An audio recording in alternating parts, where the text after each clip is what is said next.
Now, if you hear coffee in the background brewing while I'm filming this, it's because I'm on my second pot of the day and I'm barely hanging on by a thread, you guys. Hi everybody, today I am taking a look at the Baron Fig Confidant hardcover notebooks. These I found out about through Shada Campbell's channel. She really loves these notebooks, and as I am not really super big on the current trend in the bullet journal community, you know, which is notebooks that have like 160 GSM, super thick cardstock paper. I don't want that. I want thinner paper in my notebooks. And so I've been kind of on the hunt for that. What I really want is the old scribbles that matter. And I heard that they might be bringing that back this next year. They said something about it, so fingers crossed. But in the meantime, I want to check out these Confidants. So originally I ordered this one, which is their flagship Confidant notebook. This one is 5.4 by 7.7. Allow me to go get my coffee really quick. Got my Sounds Like a Case of the Mondays mug with my peppermint mocha creamer. Hell yeah. Where was I? Okay, so I got the flagship size. I'll compare these more in a second, but I wanted to just give some context. I got the flagship size because I thought this would be the size I wanted. It seemed like the closest to A5, which is what I usually use with bullet journals. But right around the same time after I got this, I started using the Alistair method, and I've been doing like the rolling weekly. You can see it in my live plan with me's from the weekends, but like it involves the task list on one side, and whether you have it like this, where it's like folded or whatever. And I realized A5 was already a little too small for what I was doing, especially if I decide to only have a bullet journal next year. And so this guy, which is a little bit smaller than an A5, was not going to be big enough. So I ordered the, whoa, is that from the coffee? That's not good. Okay. So I ordered the plus size, which we'll talk about. There's also a pocket size. So I'll go through the dimensions for all of these, but I wanted to give you context as to why I have two of these. And I did not order the pocket sized one because I knew I wouldn't use it. Like I could probably find a use for this smaller one, even if I don't use it for a bullet journal.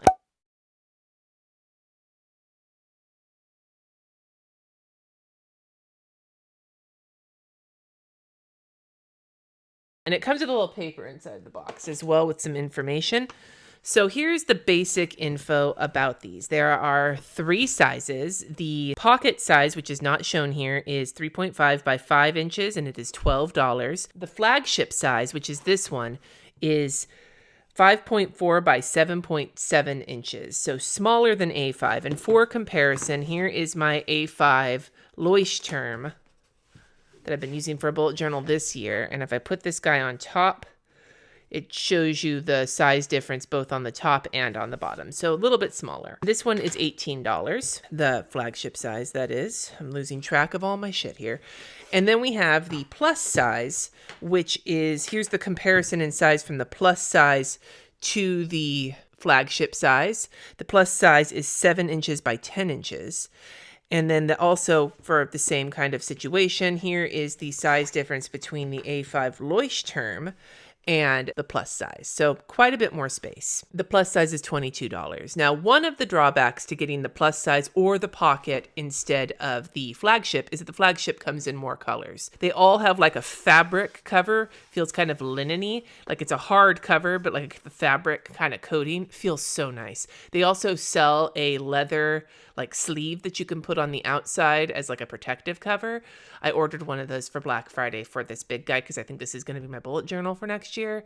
Editing Cindy here. So right after I made this video, I saw the announcement of the collaboration between Ryder Carroll and Leuchtturm to do the Bullet Journal Notebook Edition 2 with a bunch of improvements made to it and paper that's thicker than the regular Leuchtturm, but not as thick as, say, the Archer and Olive. And I was like, damn it, just when I had figured out what I might want.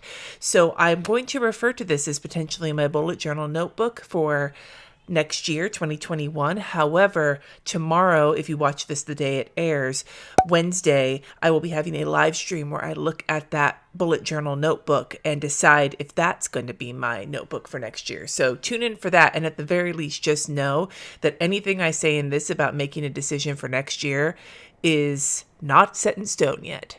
Back to the video. There are 5 colors for the flagship. There's charcoal, there's like a dark gray, a light gray, a blue, this color, which is like a wine color, and then yellow. For the plus and the pocket size, they only have the dark gray, which is called charcoal, and then this light gray, which is called light gray, and that's this color. So you have less options for outer colors. The flagship paper has 192 pages, and the plus size has 208 pages, which is also, not gonna lie, part of the reason I would be excited about having the bigger one is having more pages. Paper is acid-free 90 GSM, which is a lot thinner than the 160 GSM, but it's got a slight like tooth to it. It's smooth without being like hella like buttery smooth, and we'll pen test it in a hot minute, but it feels like paper that will feel used without being so crinkly like the Leuchtturm paper, or so thick and cardstocky like the Archer and Olive paper, which is what I want.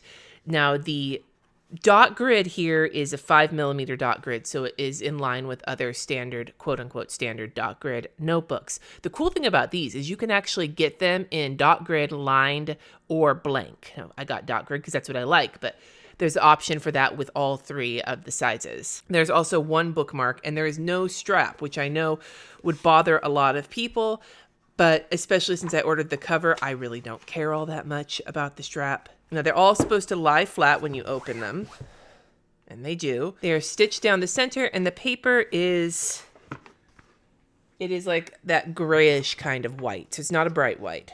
It's kind of more of a natural white, but not anywhere near as yellow as, say, the Leuchtturm. Let's add the Leuchtturm in here so you can kind of see the difference. Because if you've ever seen a Leuchtturm, they're like cream, almost ivory. Yeah. Let me turn the exposure down a skosh. I don't know how well you can see the difference. There is a difference. It's hard to tell with these lights. The Baron Fig is a little less yellow. The other thing it looks like here is that the print comes there's not any empty space along the top. Everything looks like it's lined up. I know people were running into some issues with some other notebooks not being lined up. They look like they're lined up fine, but the dot grid comes like right to the edge. There is that, if you like having that extra margin space.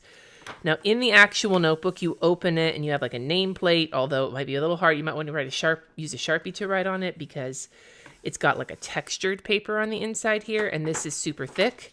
Then you open it up, and here's your first page, and then you get into the notebook, lots of dot grid pages, and then at the end, you actually have 12 perforated pages in case you want to pull them out or bring them to the front, like use them to correct a mistake or something. So I don't know if I'll take advantage of the perforated pages, but there is 12 perforated pages in the back of all the notebooks. And then you have this like protective situation, and then the end with the little bit down here on the bottom. They both open up flat. They both have dot grid that comes like right to the edge. They both have the same like yellow situation for a bookmark. Oh, sorry, I really need that coffee. And they both have, the perforation comes like right into the, like right before the edge of the first like full square, by the way. Difference in size when it comes to dot grid like spaces. I'm not going to worry about this with the plus. Actually, no, maybe I will to show. So my Leuchtturm spaces are 26 across and 37 down, 5mm page dots, right? Just did some counting. The flagship sized Confidant is basically one square short on both the top and the bottom compared to the Leuchtturm. So the Leuchtturm is 26 by 37. In terms of 5mm squares, the Confidant flagship is 25 by 36. So one square shorter, both lengthwise and heightwise. Now the plus is much bigger, which should be obvious, but it is 33 squares across the top and then 48 squares going down. So quite a bit bigger. Let's do some testing. I'm going to test in the smaller notebook because I learned with my Leuchtturm this year that my pen testing makes me run out of space. So I'm going to test the pens back here, and we are going to test a multitude of pens. When I tested the Amanda Rach Lee journal, I did painting and all sorts of other things in it, but I'm not going to do that with this guy because this paper is not 160 GSM. This is not meant to paint and do all sorts of fun wackiness on. However, I am going to do a couple of markers in it. One just for shits and giggles, and the other actually because I see Shada Campbell use them all the time. I'm curious to see how they bleed. So I have a gel pen, my Pentel Klena Energel gel pen that I have been loving lately. I have a Faber-Castell Pitt Artist pen for a fine liner in the S size tip. I have a black Tombow dual brush marker. I have a gray mild liner for a highlighter. And then for the shits and giggles pen, I have an E. coli brush pen, which is a really moist watercolor brush pen. And then I have a Pitt Artist Pen Faber-Castell brush pen, which is the ones that Shada Campbell uses in her journals a lot. So I want to kind of see how that one bleeds.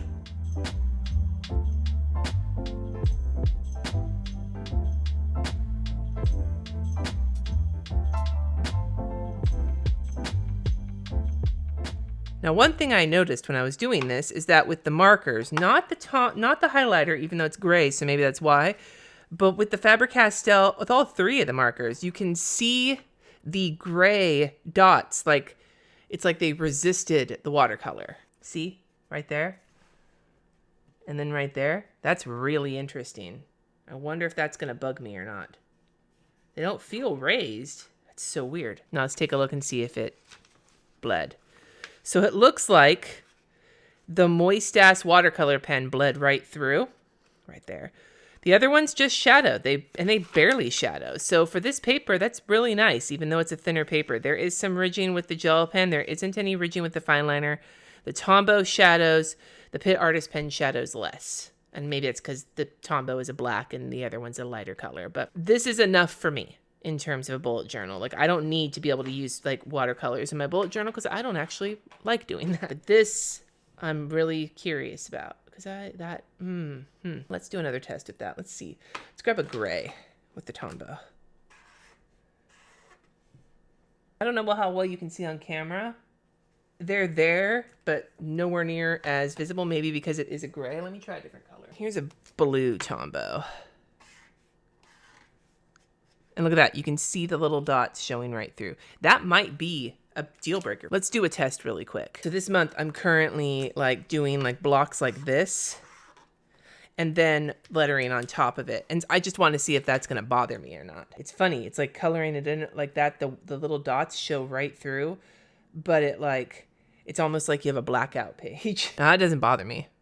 Like I said, it's kind of like it's a blackout page, but I can imagine it would bother other people.